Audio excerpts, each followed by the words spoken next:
Have some breaking news coming in. Canadian Prime Minister Justin Trudeau speaking right now after the U.S. slapped Canada with 25% tariffs. Let's listen. So today, the United States launched a trade war against Canada, their closest partner and ally, their closest friend. At the same time, they're talking about working positively with Russia, appeasing Vladimir Putin, a lying, murderous dictator. Make that make sense. Canadians are reasonable, and we are polite, but we will not back down from a fight. Not when our country and the well-being of everyone in it is at stake. At the moment, the US tariffs came into effect in the early hours of this morning, and so did the Canadian response. Canada will be implementing 25% tariffs against $155 billion worth of American goods, starting with tariffs on $30 billion worth of goods immediately, and tariffs on the remaining $125 billion of American products in 21 days' time. Should these tariffs not cease, we are in active and ongoing discussions with provinces and territories to pursue several non-tariff measures, measures which will demonstrate that there are no winners in a trade war. Now, just like I did a month ago, I want to speak first directly to the American people. We don't want this. We want to work with you as a friend and ally. And we don't want to see you hurt either. But your government has chosen to do this to you. As of this morning, markets are down, and inflation is set to rise dramatically all across your country. Your government has chosen to put American jobs at risk, at the thousands of workplaces that succeed because of materials from Canada or because of consumers in Canada, or both. They've chosen to raise costs for American consumers on everyday essential items like groceries and gas, on major purchases like cars and homes, and everything in between. They've chosen to harm American national security, impeding access to the abundant critical minerals, energy, building materials, and fertilizers that we have and that the United States needs to grow and prosper. They've chosen to launch a trade war that will, first and foremost, harm American families. They've chosen to sabotage their own agenda that was supposed to usher in a new golden age for the United States. And they've chosen to undermine the incredible work we've done together to tackle the scourge that is fentanyl, a drug that must be wiped from the face of the earth. So on that point, let me be crystal clear. There is absolutely no justification or need whatsoever for these tariffs today. Now, the legal pretext your government is using to bring in these tariffs is that Canada is apparently unwilling to help in the fight against illegal fentanyl. Well, that is totally false. Let's look at the facts. Our border is already safe and secure. Far less than 1% of fentanyl flows and less than 1% of illegal crossings into the United States comes from Canada. But we acted because we know we can always do better. We responded to concerns, including from the President, by implementing an ambitious $1.3 billion border plan.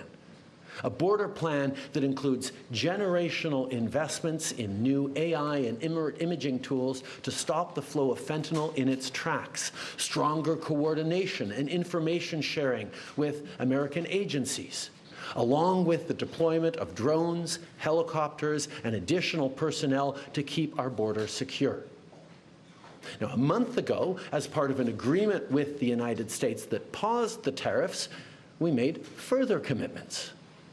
We appointed Kevin Brosseau as our fentanyl czar, a man who dedicated his multi-decade career in law enforcement to combating organized crime networks and drug trafficking. We designated 7 drug cartels, sick, evil groups who cynically profit off the pain and suffering of people on both sides of the border, as the terrorist organizations that they are. And just yesterday, we launched a new joint operations partnership supported by a $200 million investment between Canada's security and law enforcement agencies, a partnership that will enhance the coordination of information and intelligence in order to thwart criminal gangs involved in the illegal fentanyl trade. And critically, our actions are working. As the US Customs and Border Protection just acknowledged, there was a 97% drop in fentanyl seizures from January compared to December, to a near zero low of less than half an ounce seized in January, even with all the further enforcements and actions we've taken at the borders. In sum, we stepped up. We engaged closely and constructively with the President and his administration. We did everything we promised. We stuck to our word. And we did it because we believe in working together to protect our citizens. Now I want to speak directly to one specific American, Donald. In the over 8 years you and I have worked together, we've done big things. We signed a historic deal that has created record jobs and growth in both of our countries. We've done big things together on the world stage, as Canada and the US have done together for decades, for generations. And now we should be working together to ensure even greater prosperity for North Americans in a very uncertain and challenging world. Now, it's not in my habit to agree with the Wall Street Journal, but Donald, they point out that even though you're a very smart guy, this is a very dumb thing to do. We two friends fighting is exactly what our opponents around the world want to see. And now, to my fellow Canadians, I won't sugarcoat it. This is going to be tough, even though we're all going to pull together, because that's what we do. We will use every tool at our disposal so Canadian workers and businesses can weather this storm.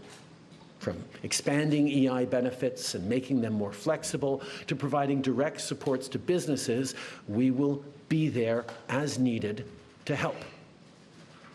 But Canada, make no mistake, no matter how long this lasts, no matter what the cost, the federal government and other orders of government will be there for you. We will defend Canadian jobs. We will take measures to prevent predatory behavior that threatens Canadian companies because of the impacts of this trade war, leaving them open to takeovers. We will relentlessly fight to protect our economy. We will stand up for Canadians every single second of every single day, because this country is worth fighting for. Les derniers mois ont été stressants et honnêtement épuisants. All right, while the Prime Minister is speaking in French, I want to bring in CNN's Paula Newton. She's joining us from Ottawa, CNN White House reporter Elena Treen. Paula, I've covered U.S.-Canadian relations for many, many years. I grew up in Buffalo, New York, right on the border with Canada. Our family used to go to Canada, to Ontario, Crystal Beach. Every summer we had a home there, so I spent a lot of time growing up effectively in Canada. I have never seen this U.S.-Canadian relationship deteriorate as seriously as it has right now. The Prime Minister of Canada saying the U.S. has declared a trade war against Canada. Have you ever seen this U.S.-Canadian relationship as bad as it is right now? Absolutely not, Wolf. And I echo, your thoughts. In my entire lifetime, Wolf, in terms of what you speak and that very close friendship between Americans and Canadians, I have never seen anti-Americanism reach this height in my entire lifetime. And I want to note, Wolf, that was the Prime Minister, the man who will not be Prime Minister much longer, probably a matter of days. And it was really Justin Trudeau unplugged, saying that he could speak to the American people themselves in a blunt, forceful way, because he doesn't have anything to lose now politically. And I do note that he basically said, Donald, addressing him directly, you are a smart man, but echoing the words of the Wall Street Journal, this is a dumb thing to do. He also made it clear, though, to Canadians, Wolf, that, look, he's not going to sugarcoat it, and this will be tough.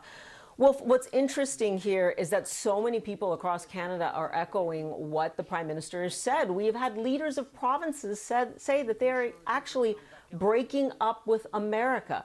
And make no mistake here, Wolf,